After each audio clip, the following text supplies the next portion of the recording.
1984 de George Orwell. Primera parte. El Gran Hermano te vigila es el letrero que adorna una imagen de grandes dimensiones del Gran Hermano, y que se encuentra prácticamente en todos los lugares de Londres, una ciudad de Oceanía. De la misma forma, los micrófonos y la telepantalla se ubican también por todos lados. Los primeros informan permanentemente sobre los acontecimientos de la guerra contra Asia Oriental y, de ser necesario, amonestan al habitante que cometa alguna falta.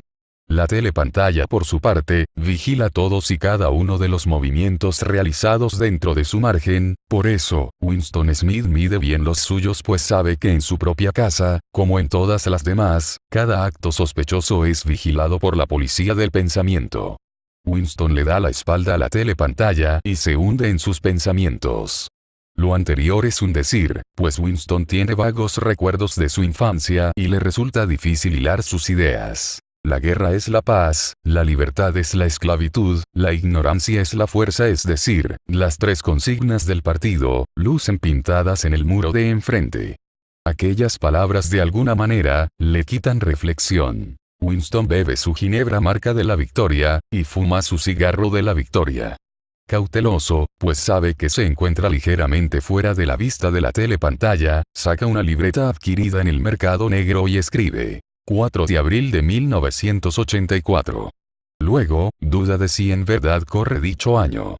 Trata de recordar para quién o por qué había decidido escribir su diario, entonces escribe sobre las películas de guerra que vio en el cine. De pronto recuerda un incidente durante la proyección de los 2 minutos de odio, durante los cuales se usaba la propaganda y la exaltación nacionalista hasta los extremos del fanatismo. La proyección era en el Ministerio de la Verdad, o más específico, en el Departamento de Registro, lugar donde trabaja Winston. Ahí se topó con una joven que seguramente trabajaba de obrera en alguna máquina que escribía novelas. Winston siente repulsión no solo por esta mujer sino por todas. Aunque el odio aumenta de forma especial por los jóvenes, pues creen todo lo que dice el partido. También tuvo un fugaz, pero significativo, encuentro visual con un tipo de nombre, O'Brien, que por el contrario le agradaba a pesar de ser un miembro del partido interior. Emmanuel Goldstein es el blanco principal de los 2 minutos de odio. El enemigo natural del sistema, se dedica a actividades contrarrevolucionarias y busca el desprestigio de los avances logrados por el Gran Hermano.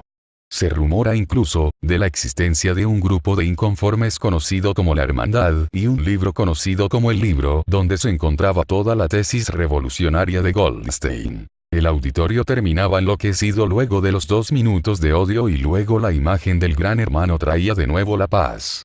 Winston recuerda su oculta simpatía al mítico rebelde y el contacto visual que tuvo con O'Brien. Una vez terminado el recuerdo, Winston descubre que ha escrito repetidamente abajo el Gran Hermano, abajo el Gran Hermano. Winston tiene miedo de sus pensamientos, pues sabe que de ser descubierto, sería de inmediato vaporizado, es decir, borrado de la historia, por la policía del pensamiento.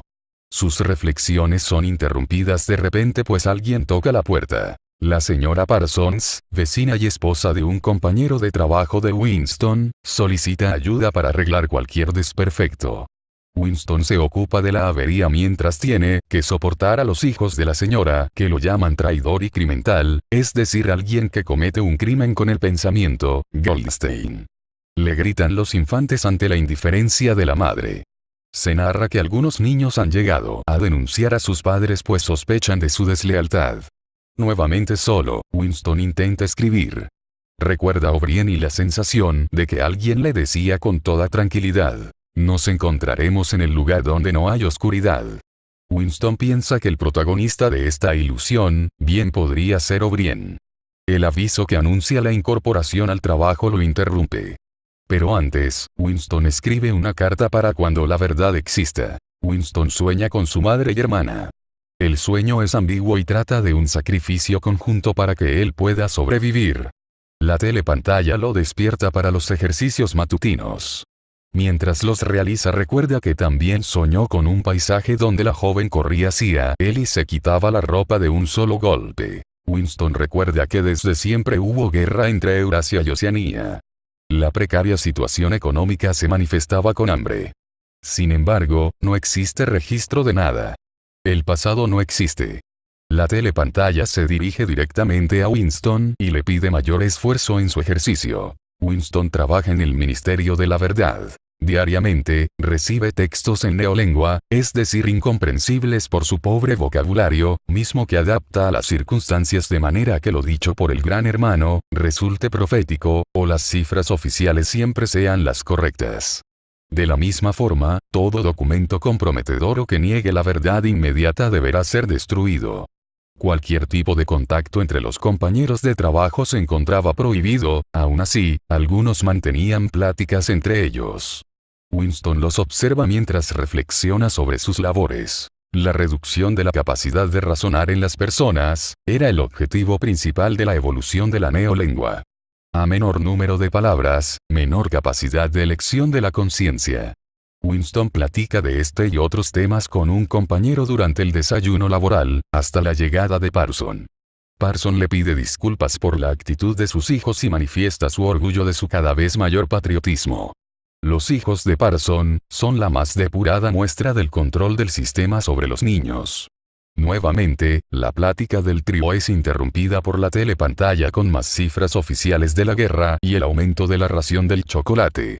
Winston, quien se encargó de cambiar los datos para que la reducción pasara por aumento, se sorprende de la completa credibilidad de la gente hacia el Gran Hermano.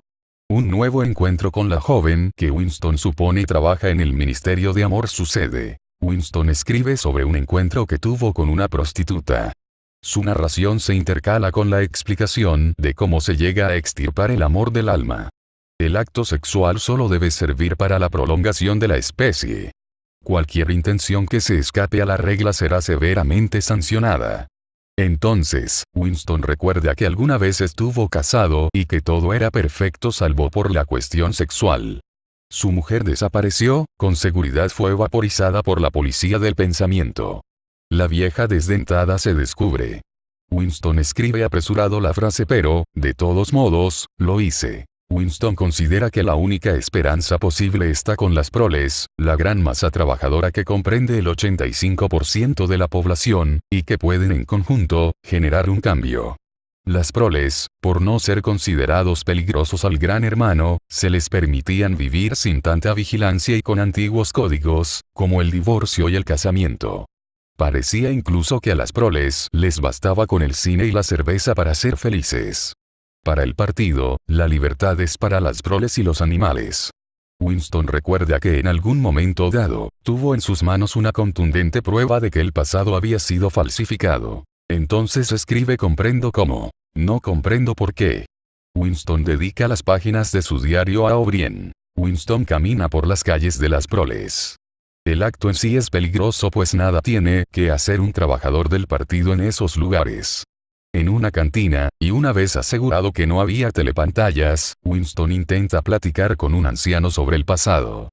Pero el anciano es incapaz de sostener una conversación coherente. De nuevo en la calle, llega a una tienda de antigüedades, lugar donde había comprado el cuaderno para su diario, platica con el dueño de la tienda y compra un pisapapeles. El señor Charrington le enseña un cuarto, modestamente decorado y lo más importante, sin telepantalla, a Winston quien incluso se siente tentado a rentarlo. En la calle, Winston se encuentra con la joven. De camino a su casa piensa que tal vez lo esté siguiendo pues se trate de una policía del pensamiento. Segunda parte. Winston y la joven se habían acercado y entre el bullicio, ella le había extendido un papel. Winston lo pudo leer en su trabajo. El recado era, te quiero. Winston no halla cómo ocultar su nerviosismo de las telepantallas. A la semana siguiente, la joven y Winston quedaron de acuerdo para verse a escondidas. La cita es durante un desfile de presos políticos rumbo a su ejecución pública. Ahí, ella le dio instrucciones muy precisas para verse en las afueras de la ciudad. Julia lleva a Winston a un campo y conversan. Ella dice odiar al partido y que se ha acostado con miembros del mismo, pero no del partido interior. No con esos cerdos, exclama. Duermen. Al despertar, Winston siente que le gusta. Winston y Julia se ven regularmente, siempre de manera clandestina y por breves momentos. Julia realiza labores para el partido, y es miembro de la Liga Anti-Sex. Aconseja a Winston que se meta de voluntario a algo para evitar sospechas. Ambos se conocen poco a poco. Winston vuelve a su idea de rentar el cuarto del señor Charrington y al no poner objeción el dueño sobre la finalidad, lo renta e invita a Julia, quien acepta. Mientras la espera, Winston escucha a una mujer que canta una canción, escrita por una máquina, y se conmueve por la curiosa combinación de las letras con la belleza de la voz. Julia llega con contrabando. Café, tés, maquillaje, etc., todo auténtico por supuesto. Luego de hacer el amor, Julia descubre una rata. Winston reacciona de tal manera, que descubrimos su fobia hacia esos roedores. La festividad conocida como la Semana del Odio se prepara, por lo que Winston y Julia trabajan horas extras. La ciudad comenzaba a ser vestida con el enemigo euroasiático, atacando a otro de facciones mongólica. Los amantes se siguen viendo secretamente con la plena convicción de que vivían sus últimos días. La policía del pensamiento pronto los descubrirá y sin duda serán vaporizados. Winston tiene inquietudes con la ambigua imagen del enemigo, pero a Julia no le interesan esos asuntos. Días después, mientras Winston caminaba por los pasillos del ministerio, se topa con O'Brien, quien manifiesta el viejo deseo de conocerlo, pues había leído sus artículos en el Times, órgano informativo del partido. O'Brien considera que Winston usa palabras que ya se pueden omitir, le habla de la nueva edición del diccionario de neolengua y le extiende su dirección para que Winston vaya y hablen del asunto. Winston sospecha que finalmente ha hecho contacto con la resistencia. Un sueño le trae a Winston un sorpresivo recuerdo de infancia. De niño le robaba la comida a su pequeña hermana. Un día en que el hurto no fue comido, sino real chocolate, Winston huyó con el trofeo. Fue la última vez que vio a su hermana y madre. Al regresar habían desaparecido. El hombre platica lo sucedido a una adormecida Julia. En otra de sus reuniones, él le plantea a ella huir, aunque saben de antemano que no serviría por mucho tiempo. Julia se niega. Una seguridad esconde el corazón de Winston. Sabe que jamás podrán penetrar en la mente y alma de uno, y eso realmente le da esperanzas. Durante sus encuentros, Winston le había platicado a Julia de O'Brien y juntos fueron cierto día a las oficinas centrales del partido interior a verlo. Al llegar plantearon su sospecha. Ambos creen que existe un movimiento clandestino y que O'Brien pertenece a él. O'Brien los invita a sentarse y les invita vino. Brindan por Goldstein, luego, con un simple botón, apaga la telepantalla y el sonido de los avances de la guerra. El privilegio impresionó a la pareja. O'Brien pregunta si están dispuestos a una serie de atrocidades si la hermandad se los pidiera. A todo Winston contesta que sí. Cuando O'Brien pregunta si están dispuestos a separarse si la hermandad lo pidiera, Julia interrumpe y contesta negativamente. O'Brien despide a Julia, y le comenta a Winston que le hará llegar muy pronto el libro. O'Brien le dice que se verán de nuevo. Winston pregunta si será en el lugar donde no hay oscuridad. O'Brien asiente. Durante la Semana del Odio, algo insólito pasó. En un abrir y cerrar de ojos, se había cambiado de enemigo. Ahora ya no se luchaba contra Eurasia sino contra Asia Oriental. Todos los afiches, carteles, fotos etc. iban dirigidos hacia el real enemigo. Para Winston, sin embargo, sucedieron dos cosas insólitas. El repentino cambio de enemigo y, que la gente se creyó todo por completo. El gran hermano siempre tiene la razón. Winston cargaba el libro con cuidado, ya lo había recibido pero por el exceso de trabajo no lo había siquiera abierto. Al llegar a su refugio, respira tranquilo y mientras espera a su amada, comienza a leer Teoría y Práctica del Colectivismo Oligárquico por Emanuel Goldstein. Dicho libro, narra la creación de las tres superpotencias, la formación de las nuevas ideologías, y la función real de la guerra. Mantenerla para que se siga sobreviviendo. La conclusión es sencilla, nadie puede ganar la guerra pero a su vez la guerra misma mantiene la economía de los tres implicados. Una asociación implícita se sugiere en el manuscrito de Goldstein. Julia llega pero no comparte el entusiasmo de Winston. Acepta que continúe leyendo en voz alta sobre texto de no entender de política. Winston continúa leyendo las teorías de Goldstein y la evolución de la sociedad de un socialismo fanático al actual sistema denominado INCSOC. Julia se arrulla con la lectura. Winston siente haber descubierto el porqué que tanto le intrigaba. Winston y Julia son descubiertos en su escondite. Una voz similar a la de una telepantalla les ordena no moverse. Posteriormente, varios hombres vestidos de negro los separan. Julia es golpeada y sacada del lugar. Charrington aparece, Winston se encuentra por primera vez, frente a un policía del pensamiento. Tercera parte. Winston se encuentra en una celda blanca rodeado de telepantallas. Cualquier movimiento es sancionado con una llamada de atención. Tiene hambre. Confiaba en la ayuda de O'Brien, aunque le había aclarado que si algún miembro de la resistencia era atrapado, también era dejado a su suerte por bien de los colegas. Imposible calcular el tiempo transcurrido. Winston recibe la visita de Parson, quien había sido denunciado por sus propios hijos, y que se veía contento por el patriotismo de los mismos. Winston recibe más visitas, y escucha el tremendo pavor que provoca el siguiente destino. La habitación 101. O'Brien aparece, tras de él, un guardia que golpea a Winston. Winston es torturado de distintas formas y por tiempos indeterminados. Siente que O'Brien se encuentra presente a pesar de no verlo. Cuando finalmente lo ve, el propio O'Brien lo tortura. Saca un documento que es una prueba en sí de que el pasado se cambia. Luego de destruirlo, continúa torturándolo para convencerlo de que el papel nunca existió. Winston defiende el pensamiento. O'Brien descalifica al individuo y asegura que solo el pensamiento del partido, colectivo e inmortal, es el válido. Winston resiste. O'Brien insiste. Si el partido dice que estos 4 dedos son en realidad 5, es porque es cierto. De nada le sirve a Winston decir 5, por las horrendas torturas, O'Brien sabe que no lo siente de verdad por la razón de que no piensa por el partido. Las torturas no paran. Winston es reanimado cuando se desmaya. O'Brien le permite hacer algunas preguntas. Las respuestas fueron: Julia lo traicionó, y jamás sabrá si existe la hermandad, etc. Winston pregunta el contenido de la habitación 101.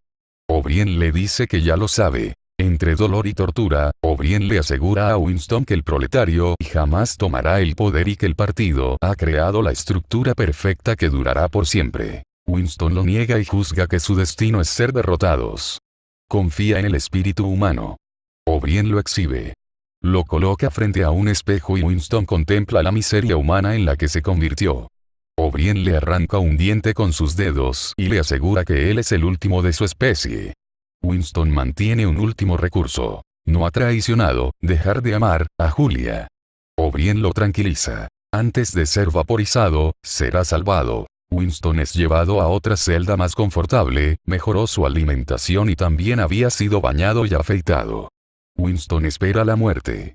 O'Brien pregunta sobre sus sentimientos hacia el gran hermano. Winston responde odiarlo.